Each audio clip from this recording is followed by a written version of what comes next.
J1 nos ha dejado una escala compuesta de 30 logoi, llamados posteriormente por los editores, escalones, y completada por una carta dirigida al igúmeno Juan, de Raitu, a quien dedicó el libro. La obra puede ser dividida en tres partes principales. La primera de ellas podría considerarse como una introducción. Está compuesta por los tres primeros escalones, que tratan respectivamente, el 1, de la renuncia al mundo, el 2, del desapego interior y el 3, del ingreso en la vida religiosa. Este último ofrece además un suplemento sobre los sueños, para poner en guardia a los principiantes contra las ilusiones que en ellos se infiltran. Se podría decir que estos escalones hablan de los tres aspectos de la renunciación. La segunda parte está constituida por los 23 escalones siguientes, que tratan, respectivamente, el 4, de la obediencia,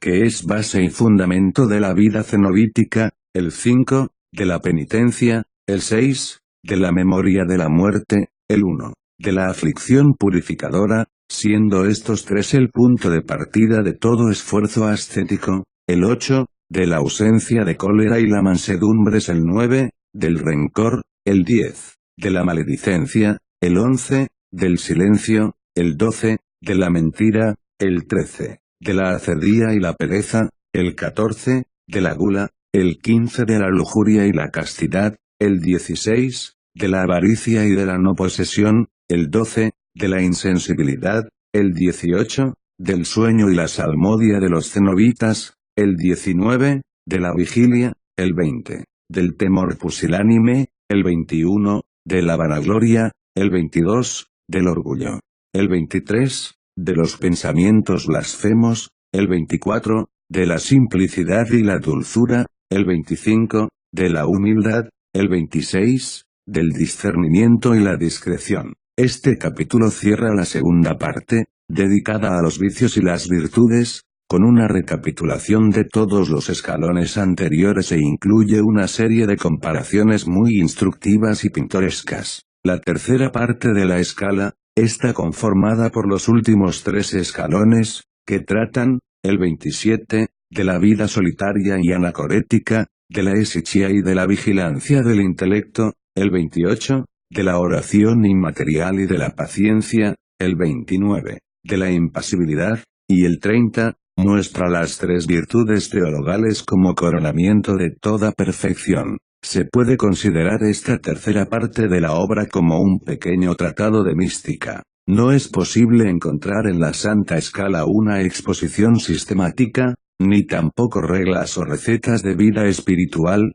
La escala no es un tratado de ascética ni un código de moral. Sin embargo indica, a través de múltiples señales, el camino a seguir por la libertad humana en la obra de crucifixión de nuestra individualidad no transfigurada, y de transfiguración de nuestro ser entero en la luz de la resurrección, obra que no puede ser realizada sin la acción de la gracia divina. Prólogo. A todos aquellos que deseen tomar el rumbo que llevará su nombre a ser inscripto en el libro del cielo, estas páginas les mostrarán el mejor camino. Si tal es nuestro propósito, aquí hallaremos una guía segura, una escalera muy firme que nos conducirá de las cosas terrestres a las santas realidades, en cuya cima veremos a Dios. Esta es, pienso yo, la escalera que Jacob, aquel que suplantó las pasiones, contempló mientras reposaba en las tesis Nui. Yo os exhorto a trepar con coraje y confianza por esta escalera espiritual que lleva al cielo,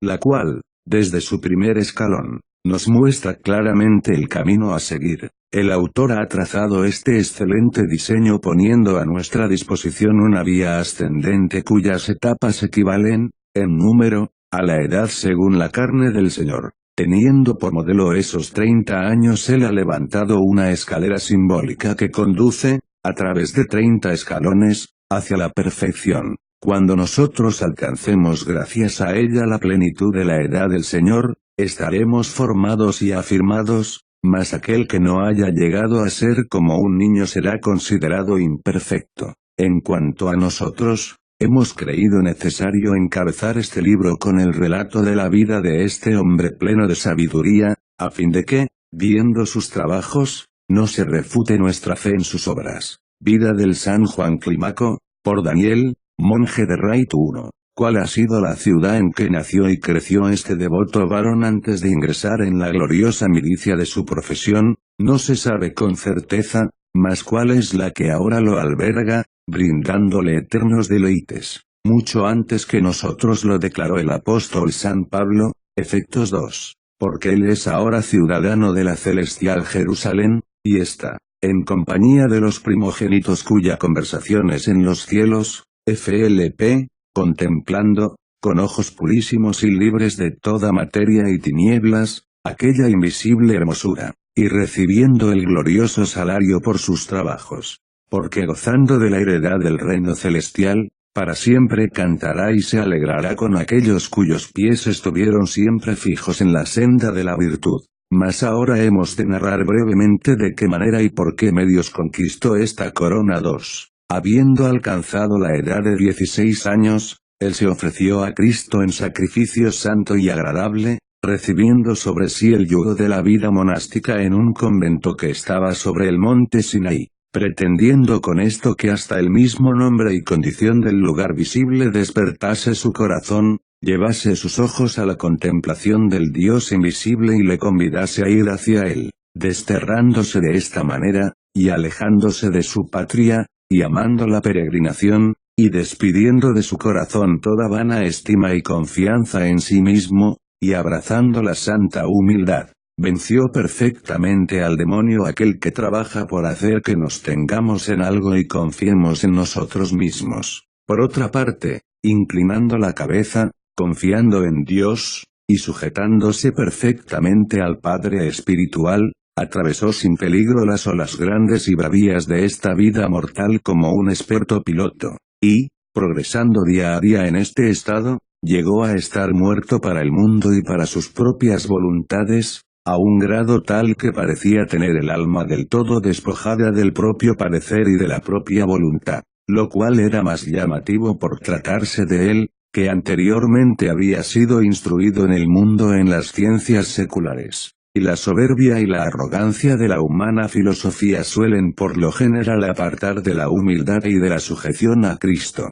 Nul 3. De esta manera permaneció durante 19 años, hecho un perfecto dechado de obediencia y sujeción, hasta que falleció el Santo Padre que lo tenía a su cargo. Entonces, confiando en sus oraciones como en potentísimas armas, pasó a la vida solitaria. Escogió para ello un lugar llamado Tola, que estaba a 5 millas de una iglesia. En este sitio perseveró constantemente por espacio de 40 años, con gran alegría y fervor de su espíritu 4. Mas ¿quién podría, con palabras y alabanzas explicar lo que allí pasó durante tan largo tiempo? ¿Cómo se podría sacar a luz lo que allí padeció a solas y sin testigos? Sin embargo, a partir de algunos indicios y de algunas noticias, podremos decir ciertas cosas de la muy santa conducta de este gran santo 5. Primeramente, en cuanto a la forma de su abstinencia, comía de todos aquellos alimentos que según su profesión era lícito comer,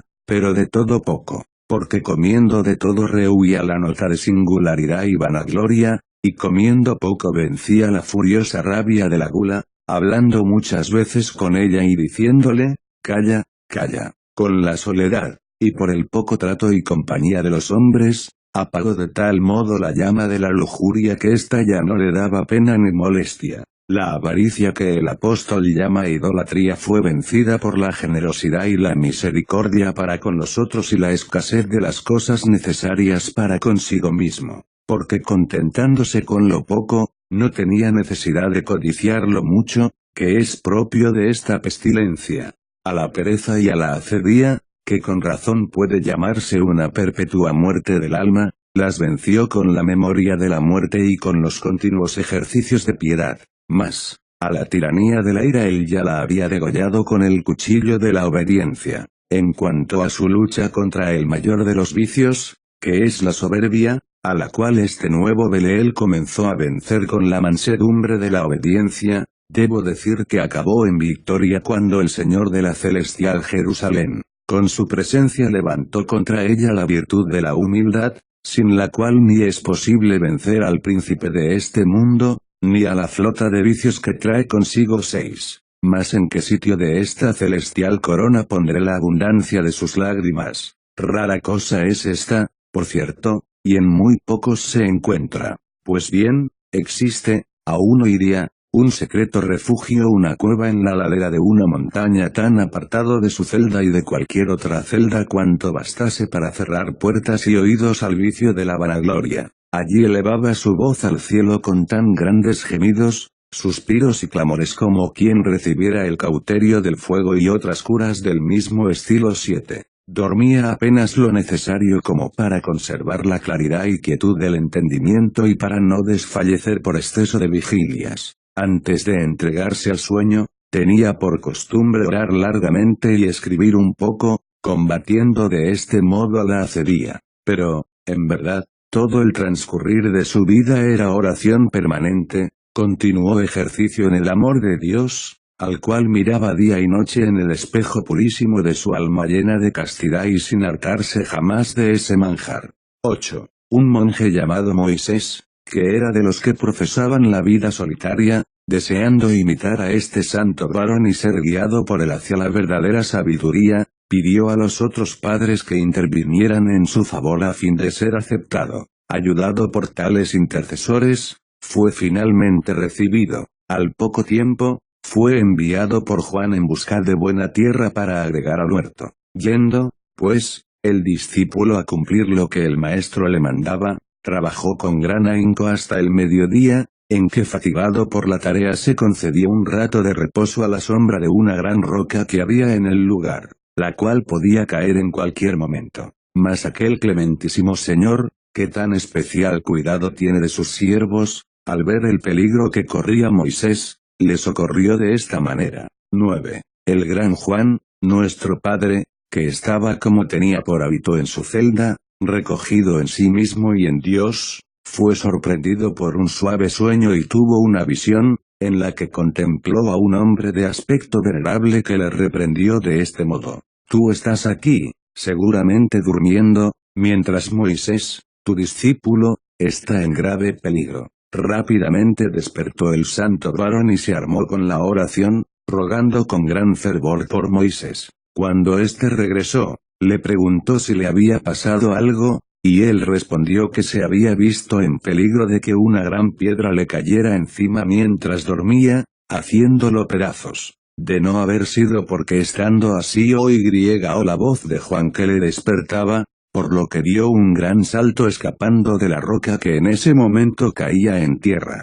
Al escuchar estas palabras, el varón de Dios, verdaderamente humilde de corazón, nada dijo de su visión, aunque por otra parte, y en secreto, elevaba su voz en ardientes clamores, cantando himnos a Dios y agradeciendo aquella gracia. 10. Era también este santo varón médico de secretas llagas. Había, en efecto, en aquel tiempo, un monje llamado Isaac, el cual, viéndose arder en el fuego de una tentación carnal, acudió a él con gran prisa, y abatido por el dolor de una gran tristeza, descubrió su secreta herida ante el padre Juan. Este, maravillado ante la fe y la humildad del monje, lo consoló diciendo: oremos, hijo mío, y el Señor, que es clemente y misericordioso, no despreciará nuestros ruegos. Y mientras todavía oraban, estando el religioso enfermo, postrado en tierra, hizo el Señor la voluntad de su siervo, aquella serpiente de la carne huyó, castigada por el látigo de la oración. El monje Isaac, entonces, viéndose libre de la enfermedad, dio muchas gracias a Dios y a su gran servidor. 11. Como pasado un tiempo este padre venerable comenzara a apacentar a las almas que a él venían con el pasto de la palabra de Dios, haciéndoles beber generosamente en el río de la sabiduría divina, ciertos émulos, inflamados con el fuego de la envidia, procuraron estorbar al maestro afirmando que solo era un charlatán. Mas él, aun sabiendo que en el Cristo que lo fortificaba todo lo podía, y deseando instruir a aquellos que a él venían en busca de edificación no solamente con palabras, sino mucho más con el silencio y el ejemplo de la paciencia, determinó callar por un tiempo y detener el fluir de aquella corriente celestial, teniendo por más útil que los amadores de la virtud sufrieran este detrimento antes que provocar la ira de aquellos ingratos y malos jueces. Ocurrió entonces que estos, maravillados ante su gran humildad y modestia, viendo cómo se había cegado una fuente de tanta utilidad, y habiendo sido ellos mismos los culpables de tan grave daño, compungidos se acercaron a él llenos de humildad y, junto con los otros, le pidieron el acostumbrado alimento de su doctrina, lo cual el padre Juan les otorgó benignamente, y así retornó a proseguir lo comenzado 12. Y como nuestro padre Juan resplandeciese de esta manera en todo género de virtudes, y como no se hallase ninguno semejante a él, vinieron todos los monjes del monasterio del Sinaí, con un mismo afecto y deseo, y como a un nuevo Moisés, te enseñan de la divina ley, y contra toda su voluntad, le entregaron la conducción de aquel monasterio, para que alumbrase a todos, en lo que no fueron defraudados. Y así subió también él al monte, y entrando en aquella sagrada niebla, como Moisés recibió la ley escrita por la mano de Dios, gozando primero de su contemplación, y ascendiendo por los escalones de las virtudes intelectuales abrió su boca para que brotara la palabra de Dios, y atrayendo hacia sí el Espíritu, sacó palabras de vida del tesoro de su corazón.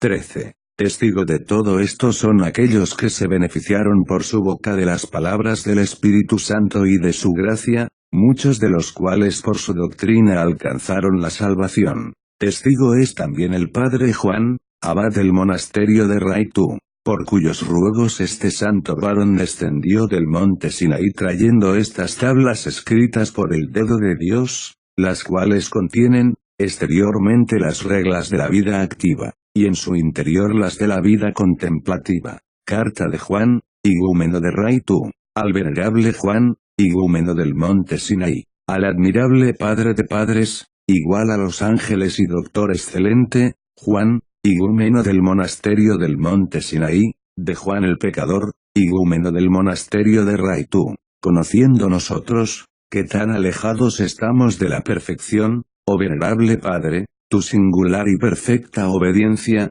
la cual nada sabe de objetar lo que se manda, que embellece toda suerte de virtudes, y que ha hecho fructificar todos los talentos que Dios te ha dado, hemos decidido, puesto que está escrito, pregunta a tu Padre, y él te enseñará, y a los ancianos, y ellos te responderán, Conferdeut 32, poner en práctica dicho mandamiento. Por tal motivo, a través de esta carta todos postrados ante ti, y ante la cumbre de tus virtudes, te suplicamos que, como Padre común de todos, como el más antiguo de todos por la ascética, y por la penetración de su espíritu el más aventajado en la perfección de las virtudes, tengas por bien escribir, a nosotros, rudos e ignorantes, las cosas que en la contemplación divina como otro Moisés viste en este mismo monte, y que de allí quieras traernos las tablas divinamente escritas, o sea una doctrina que propongas al nuevo Israel, es decir, aquellos que perfectamente han salido del Egipto espiritual y del mar tempestuoso de este mundo, y tal como la vara de Moisés hizo maravillas en el mar, así pedimos que con esa lengua divinamente inspirada nos quieras enseñar las cosas en que consiste la perfección de la vida monástica, como gran maestro de ella, para consolación de todos los que han escogido este celestial y santo modo de vida. No pienses que exista por nuestra parte afán de halagarte, ya que bien sabes, oh santo varón, cuán lejos de todo tipo de lisonjas está nuestro género de vida, sino que hemos expresado lo que todos vemos y entendemos con claridad.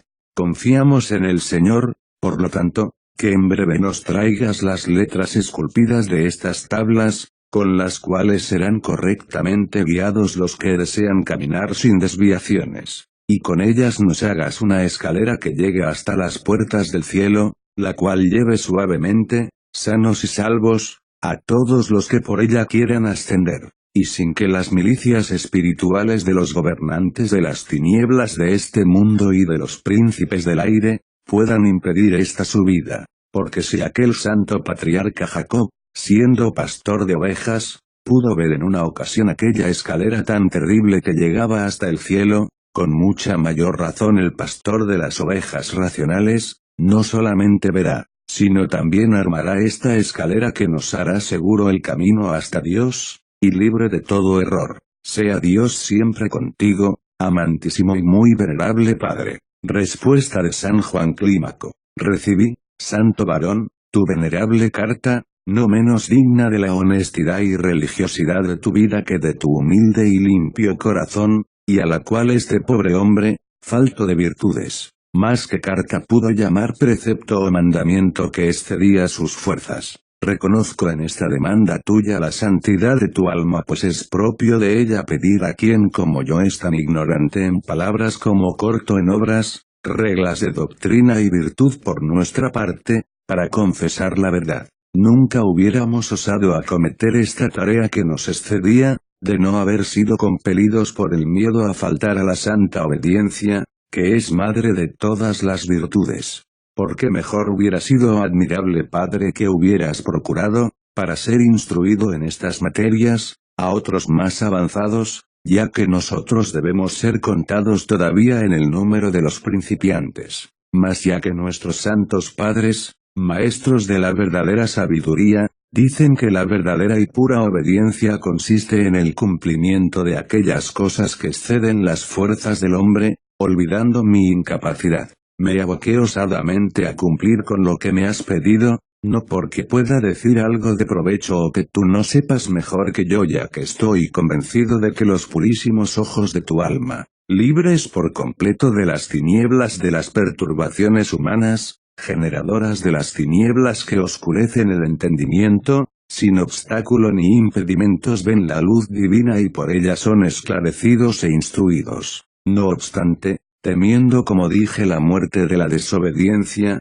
compelido por este temor y con el deseo de cumplir con tu santo mandamiento, como hijo agradecido, obediente e inútil de un sabio pintor, determiné hacer este dibujo, o mejor dicho, este borrón, y delinear con mi poco saber las reglas y documentos de la vida espiritual, dejando para ti, como gran maestro, añadir los colores, corregir las fallas que hubiere, y tratar más claramente lo que yo no supe explicar. Este trabajo nuestro lo enviamos sin pensar, por cierto, que pudiera ser de algún provecho y quiera Dios nunca lo pensemos, pues sería extremada locura, ya que tú eres suficiente, por virtud de Cristo para enseñar, no solamente a los otros, sino también a nosotros, tanto con palabras como con ejemplos de virtud, sino que lo hacemos llegar a esa santa congregación que es como yo instruida por ti, con cuyas oraciones, cual espirituales manos, aliviado del peso de mi ignorancia,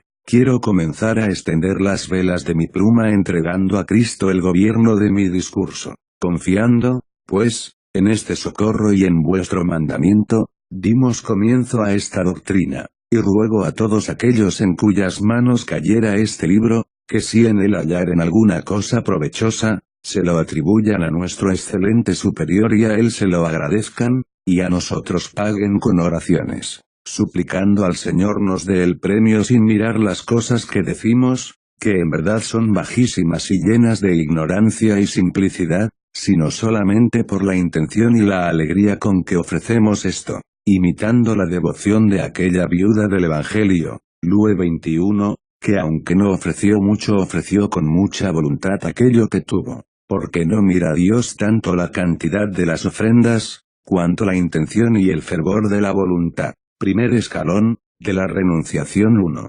Dios, nuestro Señor y Rey, que es bueno, más que bueno y enteramente bueno, es cosa muy conveniente, cuando uno se dirige a los servidores de Dios, comenzar nuestra oración con su santo nombre tuvo por bien honrar a todas las criaturas racionales que Él creó, con la dignidad del libre albedrío. Entre estas criaturas, unas son sus amigos, otras sus fieles servidores, otras sus servidores inútiles, otras le son extrañas y otras, por fin, son sus totalmente impotentes adversarios. 2. Amigos de Dios, venerado Padre, según nosotros lo entendemos, ignorantes y rudos como somos, son aquellas substancias intelectuales e incorporales que lo rodean. Sus fieles servidores son aquellos que en todo, infatigablemente y sin hesitar, hacen su santísima voluntad. Sus servidores inútiles son aquellos que, habiendo sido lavados con el agua del santo bautismo,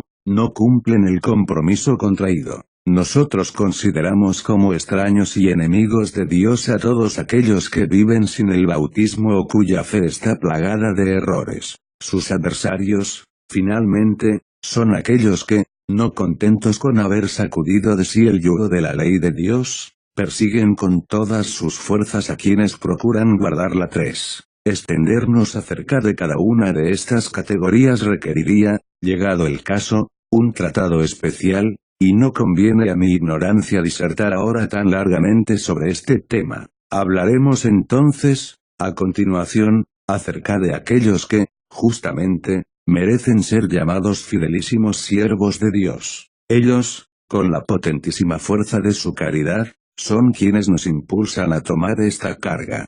Por obediencia a ellos extendemos sin dilaciones nuestra ruda mano, y tomando de la suya la pluma de la enseñanza, la humedecemos en la tinta de la humildad, oscura y resplandeciente a la vez, para escribir con ella sobre sus blancos y humildes corazones como sobre un pergamino, o mejor, como sobre espirituales tablas, las palabras de Dios, que son, en verdad, divinas simientes, y según este principio. 4. Dios es la vida y la salvación de todos los seres dotados de libre albedrío, de los fieles y de los infieles, de los justos y de los pecadores, de los piadosos y de los impíos, de aquellos que están sometidos por sus pasiones y de aquellos que alcanzaron la impasibilidad, de los monjes y de los seculares, de los sabios y de los ignorantes, de los sanos y de los enfermos, de los jóvenes y de los viejos, y como la efusión de la luz, como la visión del sol, como la alternancia de las estaciones, a todos beneficia, ya que Dios no hace acepción de personas. Rom 2 y 11, 5-9. Y para definir algunos de los vocablos que más hacen a nuestro propósito, decimos que impío es aquel ser racional y mortal que se aparta voluntariamente del camino, y que considera a su propio Creador, siempre existente, como no existente. Inicuo es aquel que interpreta la ley divina según su propio sentido pervertido, que se cree poseedor de la fe cuando en verdad profesa una herejía que se opone a Dios. Cristiano es aquel que, tanto como le es posible a un hombre, imita a Cristo en palabras, en obras y en pensamientos, creyendo firmemente en la Santísima Trinidad. Amigo de Dios es aquel que usa debidamente, y en forma ordenada, las cosas naturales, sin dejar jamás, en cuanto ello está en sus manos, de hacer el bien. Continente es aquel que, puesto en medio de tentaciones y trampas, trata de imitar la forma de ser de quienes han trascendido todo eso. 10-14. Monje, esta es la condición y el estado de los incorporales en un cuerpo material y sucio. Monje es aquel que lleva los ojos del alma puestos siempre en Dios, y hace oración en todo tiempo, en todo lugar y en toda actividad. Monje es una perpetua contradicción y violencia ejercidas sobre la propia naturaleza, y una vigilantísima e infatigable guarda de los sentidos. Monje es un cuerpo casto, una boca pura y un espíritu iluminado. Monje es un alma afligida y triste, que tanto en el sueño como en la vigilia, se ocupa sin cesar con el recuerdo de la muerte sin dejar jamás de ejercitarse en la virtud. 15-16. Renunciación y menosprecio del mundo, es odio voluntario, negación de la propia naturaleza, a fin de alcanzar aquello que está por encima de la naturaleza. Todos los que abandonan y desprecian los bienes de esta vida, suelen hacer esto por la gloria del reino por venir, por la memoria de sus pecados, o tan solo por amor de Dios. Si alguien hiciese esto, y no por alguna de estas causas, no sería razonable su renunciación. Sea cual fuere el fin y el término de nuestra vida, tal será el premio que recibiremos de Cristo, juez y remunerador de nuestros trabajos. 17. Quien desea aliviarse de la carga de sus pecados, debe imitar a los que están sobre las sepulturas llorando a los muertos, derramando continuas y fervientes lágrimas, y gemidos profundos en lo íntimo de su corazón hasta que venga Cristo, quite la piedra del monumento, que es la ceguera y dureza del corazón, y libere a Lázaro, que es nuestra alma, de las ataduras de sus pecados, y mande a sus ministros, que son los ángeles, cutiéndoles, desatadlo de las ataduras de sus vicios y dejadlo ir hacia la bienaventurada impasibilidad. Confer JN 11 y 44, 18. Todos cuantos deseamos salir de Egipto y de la dominación del faraón, tenemos necesidad, después de Dios, de algún Moisés que nos sirva de mediador para con él, de alguien que, guiándonos por este camino con la ayuda de sus obras y de su oración, eleve por nosotros sus manos a Dios, para que logremos atravesar el mar de los pecados y podamos volver la espalda a Amalee, príncipe de los vicios, quien engañó a algunos que, confiados en sí mismos, creyeron que no tenían necesidad de guía. 19. Los que salieron de Egipto tuvieron a Moisés como guía, y los que huyeron de Sodomía, tuvieron como guía un ángel. Los primeros, los que salieron de Egipto, son aquellos que procuran sanar las enfermedades de su alma con la ayuda del médico espiritual, mas los segundos, los que huyeron de Sodomía, son aquellos que, llenos de inmundicias y torpezas corporales, desean fervientemente verse libres de ellas. Estos tienen necesidad, si me es permitido expresarme así, de un ángel, o por lo menos de un hombre que se asemeje a un ángel. Pues la eficacia de la medicina debe ser proporcional a la corrupción de nuestras llagas. 2021. Aquellos que, revestidos de esta carne mortal desean emprender la ascensión al cielo, deberán necesariamente hacerse violencia y sufrir sin cesar, confer MT 11 y 12, sobre todo al comienzo de su renunciación, hasta que la inclinación al placer de su corazón insensible se vea transformada en una disposición estable de amor por Dios y por la pureza gracias a una compunción manifiesta. Grandes y penosos esfuerzos serán necesarios, en efecto, y muchas penas secretas, sobre todo después de una vida de negligencia, para lograr que nuestro intelecto, semejante a un niño goloso y regañón, a fuerza de dulzura, de simplicidad y de celo, pueda amar tan solo la vigilancia y la pureza. Mientras tanto, será menester mucho coraje. Si dominados por las pasiones, débiles como somos, nos presentamos ante Cristo con una fe viva, con nuestras flaquezas y nuestra impotencia espiritual, confesándolas ante Él, nosotros obtendremos, ciertamente, su asistencia más allá de nuestros merecimientos, y alcanzaremos su favor y su gracia si con eso procuramos sumirnos en el abismo de la humildad. 22. Todos los que osan emprender este combate, duro, áspero, y al mismo tiempo fácil, deben saber que les será preciso arrojarse al fuego a fin de hacer que el fuego inmaterial habite en ellos, que cada cual, por lo tanto, se pruebe a sí mismo, que coma de este pan celestial con amargura, que beba de este cáliz suavísimo con lágrimas, no sea que el combate se torne su juicio y su condenación. Si es verdad que no todos los bautizados alcanzan la salvación, miremos con atención por temor a que este peligro se haga extensivo a quienes profesan la religión. 23. Aquellos que emprenden este combate deben renunciar a todo y menospreciarlo todo, reírse de todo y rechazarlo todo, a fin de poseer un fundamento sólido. Este buen fundamento está sustentado por 3 columnas, inocencia, ayuno y templanza, y todos los que se vuelven niños en Cristo deben comenzar por allí, tomando ejemplo de los que son niños en edad en quienes no se puede encontrar perversidad ni disimulo, codicia desmedida ni vientre siempre insatisfecho, fuego de lujuria ni ardor salvaje en sus cuerpos. Porque conforme a la leña de los manjares se producen los incendios. 24. Es, en verdad, una cosa odiosa y peligrosa el hecho de que aquel que comienza, lo haga con flojera y blandura, pues suele ser esto el indicio de la caída venidera. Por tal causa es en extremo provechoso comenzar con gran ánimo y fervor, aun cuando más tarde se deba en cierta medida reducir este rigor. Porque aquellas almas que comenzaron su combate en forma varonil para después debilitarse, pueden encontrar, en el recuerdo de su antigua virtud y diligencia, un estímulo y un azote que los lleve nuevamente al rigor pasado y les permite renovar sus alas. 25. Cuando el alma se traiciona a sí misma y pierde este benéfico y deseable fervor, que investigue, procurando encontrar la causa que la llevó a perderlo, y que con ella se trabe en combate con todo su celo, ya que no podrá recuperarlo si no lo introduce a través de la misma puerta por la cual salió.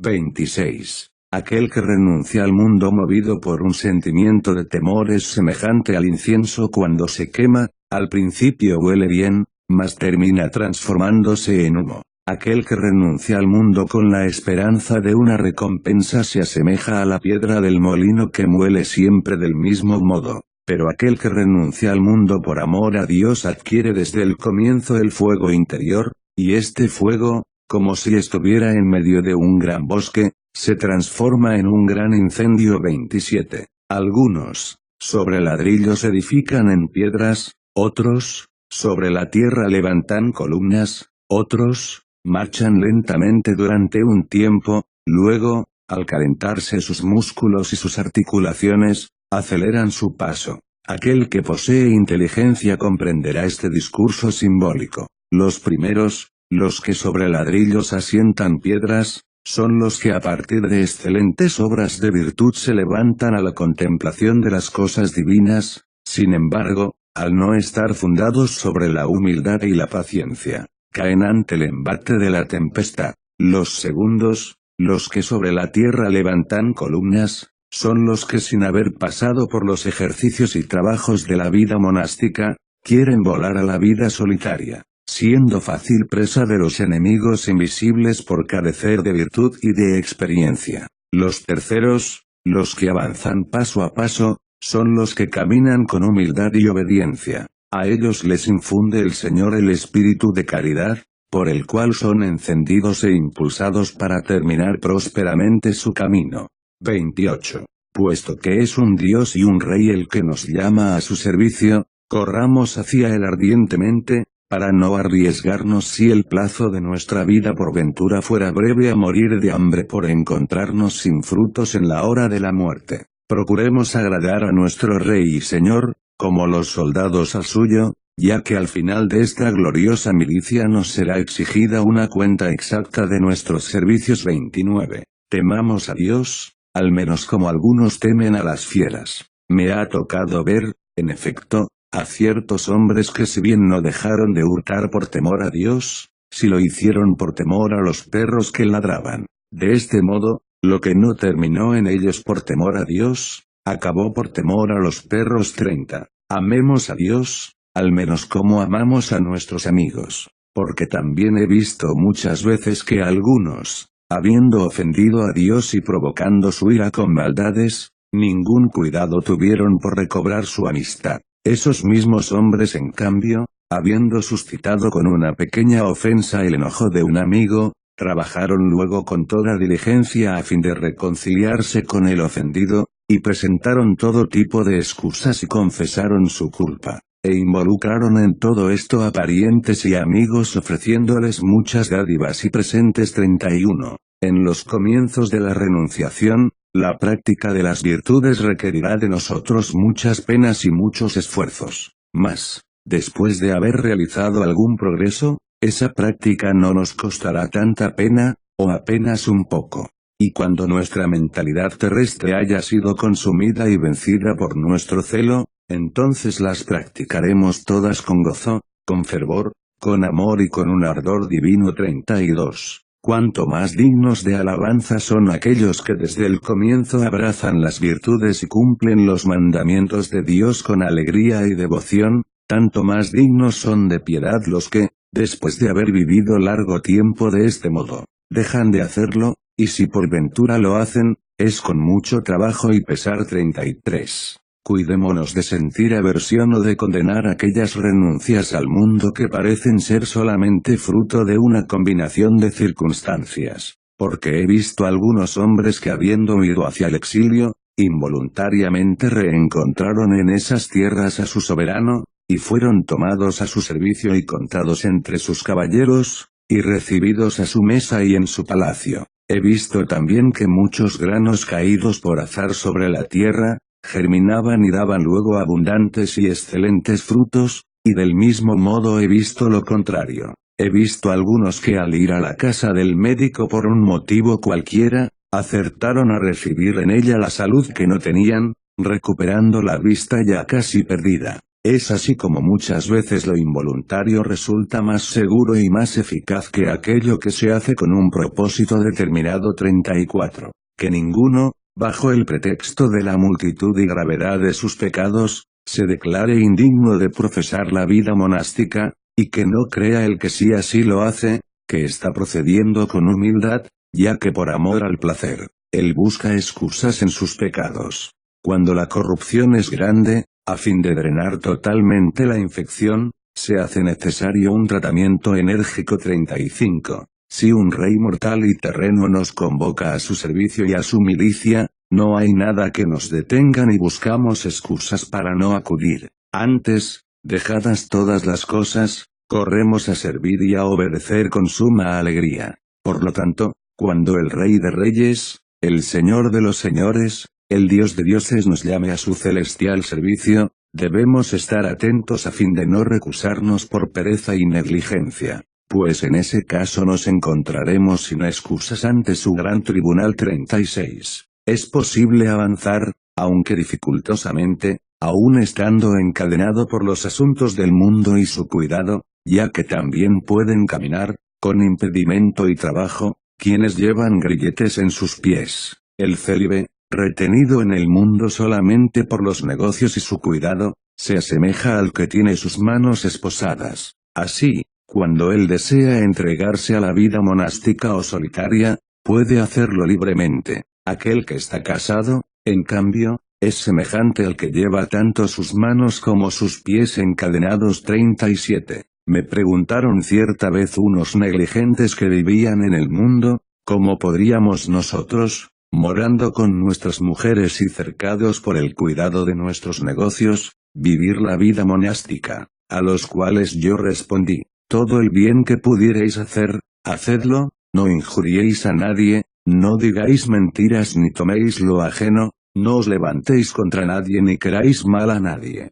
Frecuentad las iglesias y los sermones, usad de misericordia con los necesidades, no escandalicéis ni deis mal ejemplo a nadie, no os empeñéis en suscitar discordias sino en deshacerlas, y contentaos con el uso legítimo de vuestras mujeres, porque si esto hiciereis no estaréis lejos del reino de Dios. 38. Aprestémonos para el buen combate con amor y alegría, sin dejarnos intimidar por nuestros enemigos, porque ellos ven muy bien, a pesar de no ser vistos por nosotros, la figura de nuestras almas, y si nos vieran acobardados y medrosos, con mayor furia se lanzarían contra nosotros. Por lo tanto, con gran coraje, alcemos nuestras armas contra esos pícaros, que no atacan a los combatientes resueltos. 39. En su deseo de adaptar el combate a nuestras fuerzas, suele el Señor suavizar las primeras batallas de los principiantes y de los nuevos guerreros, a fin de que ellos no retornen al mundo espantados por la grandeza del peligro.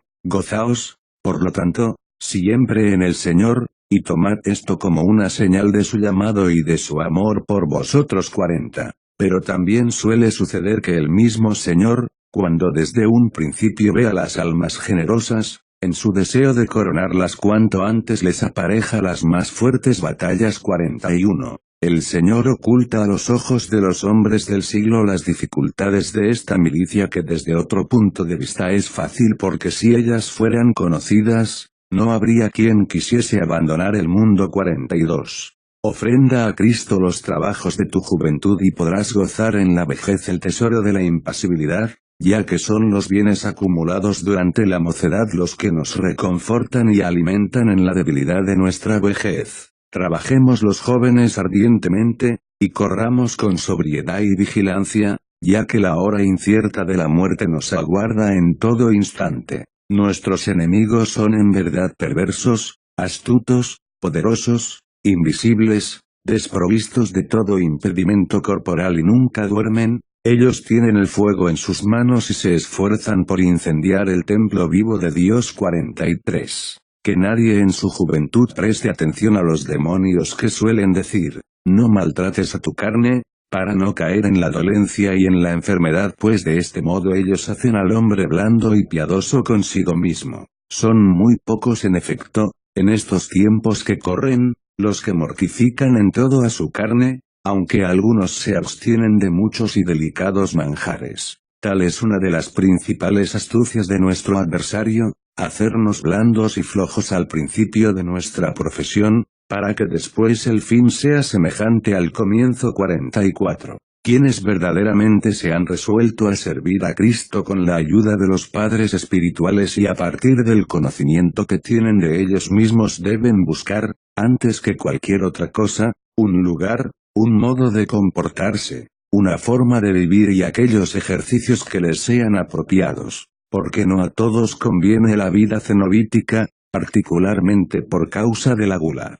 Del mismo modo, tampoco la vida eremítica es para cualquiera, en este caso, por causa de la ira, que cada cual examine, ahora, el estado que más le conviene. 45. El estado monástico, de una manera general, comprende tres modos de vivir. El primero es de vida solitaria, el de los monjes llamados anacoretas. El segundo es el que adoptan 2 o 3 monjes que comparten la soledad. El tercero es el de los que viven en la obediencia del monasterio. Que nadie se desvíe ni a derecha ni a izquierda, dice el sabio, PR 4 y 27, mas siga el camino real, número 20 y 17. Entre estos tres géneros de vida, el del medio es para muchos el más conveniente, pues está escrito, ay del solo, que si cae, en la tristeza espiritual, en la negligencia, en la somnolencia, en la pereza o en la desesperación,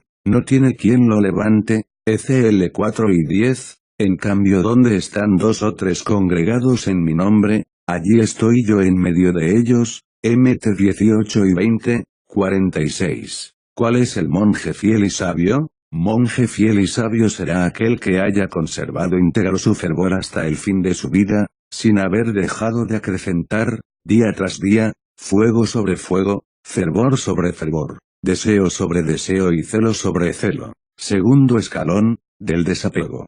1. Aquel que en verdad ama al Señor, que en verdad desea gozar del reino de los cielos, que en verdad se duele de sus pecados, que en verdad está herido con la memoria de las penas del infierno y del juicio eterno, que en verdad está animado por el temor de su propia muerte, a ninguna cosa de este mundo amará desordenadamente, no se fatigará con los cuidados del dinero ni la hacienda, ni de los padres, ni de los hermanos, ni de cosa alguna mortal y terrena, mas, habiendo rechazado toda atadura y aborrecido todos los cuidados concernientes a esas cosas, y más todavía a su propia carne, desnudo y ligero seguirá a Cristo elevando siempre sus ojos al cielo en espera del socorro según las palabras del profeta, yo no me turbé siguiéndote a ti, pastor mío, nunca deseé el día ni el reposo del hombre. 2. Grandísima confusión es, por cierto, la de aquellos que después de haber sido llamados,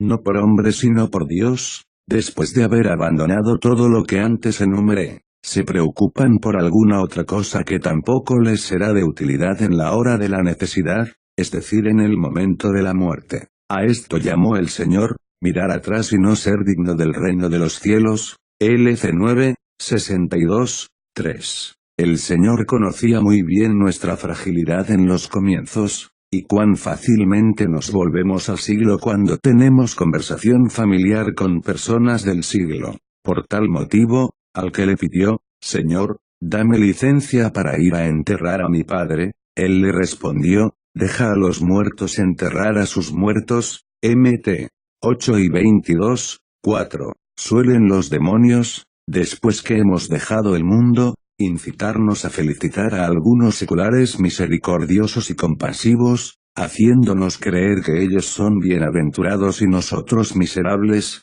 por carecer de las virtudes que aquellos tienen. Esto lo hacen los demonios a fin de que esta adúltera y falsa humildad nos vuelva al mundo, y si permanecemos en la religión, para que vivamos desconsolados y desconfiando. 5. Hay quienes desprecian a los hombres que viven en el mundo por soberbia y presunción. Hay otros que, no por soberbia, sino a fin de escapar de este abismo de desconsuelo y desconfianza, a fin de concebir una esperanza y alegrarse por haber sido apartados del mundo, tienen en poco las costumbres de los que viven en él. 6. quienes deseamos correr rápida y alegremente por este camino, estimándolo en lo que merece, miremos con atención la condena que el Señor pronunció contra todos aquellos que viven en el mundo, y que estando vivos están muertos, al decir, deja a los que están en el mundo, y están muertos, sepultar a los que están muertos corporalmente, Confer Mt 8 y 22, 7. Y oigamos lo que el Señor dijo al joven que había guardado casi todos los mandamientos, una cosa te falta, ve y vende todos tus bienes, y dalos a los pobres, y hazte, por amor de Dios, pobre y necesitado de la ajena misericordia. 8. No fueron las riquezas la causa de que aquel joven dejase de recibir el bautismo, se engañan quienes suponen que por tal motivo le mandaba el Señor que vendiera su hacienda. No era esta la causa, sino querer elevarlo a la altura del estado de nuestra profesión. 9. Para conocer su gloria debería bastarnos este argumento, quienes viviendo en el mundo se ejercitan en ayunos, vigilias, trabajos y aflicciones semejantes, cuando vienen a la vida monástica como a una escuela de virtud, tienen en menos aquellos primeros ejercicios suponiéndolos como falsos y fingidos. 10. Yo he visto que muchas y diversas plantas de virtud sembradas por aquellos que viven el mundo, las cuales eran regadas con el agua cenagosa de la vanagloria, escardadas por la ostentación y abonadas con el estiércol de las alabanzas humanas, al ser trasplantadas en tierra desierta y apartada de la vista y de la compañía de los hombres, se secaban por carecer del agua maloliente de la vanidad, ya que las plantas que aman esa humedad no pueden producir frutos en el suelo seco y árido de los ejercicios. 11. Aquel que haya logrado aborrecer al mundo, ese estará libre de la tristeza del mundo, pero aquel que tiene todavía afición por las cosas del mundo, no estará del todo libre de esta pasión, ya que cómo dejaría de entristecerse cuando se viera privado de lo que ama. 12. Para con todas las cosas tenemos necesidad de gran templanza y vigilancia, mas, por encima de todas ellas, debemos esforzarnos por alcanzar esta libertad y la pureza de corazón, pues he conocido algunos hombres, los cuales viviendo en el mundo con muchos cuidados y ocupaciones, con muchas congojas y mucha vigilia, escaparon de los movimientos y ardores de la propia carne.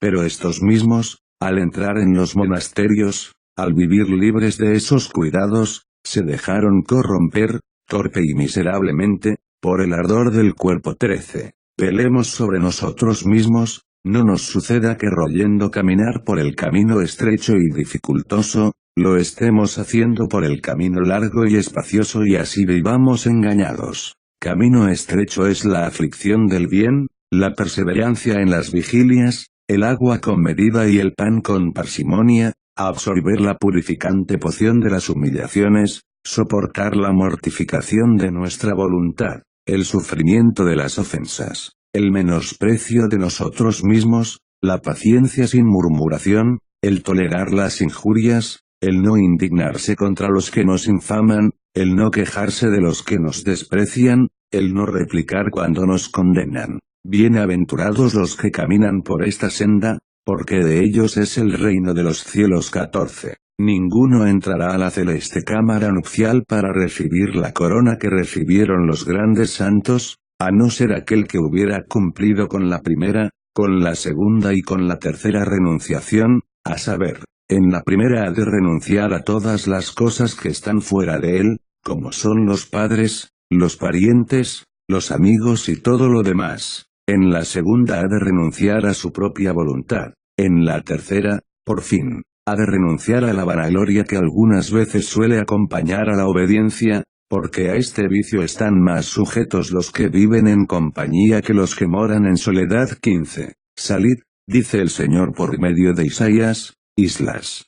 52 horas y 11 minutos, salid de allí, no toquéis nada inmundo, porque, ¿cuál de los hombres del mundo ha hecho jamás milagros? ¿Quién resucitó a los muertos y arrojó a los demonios? Atended, estas son las insignias de los verdaderos monjes, las cuales el mundo no merece recibir, porque si él las mereciese, superfluos serían nuestros trabajos y la soledad de nuestro apartamiento. 16. Cuando después de nuestra renunciación los demonios encienden nuestro corazón con el recuerdo de nuestros padres y hermanos, entonces, principalmente, debemos tomar contra ellos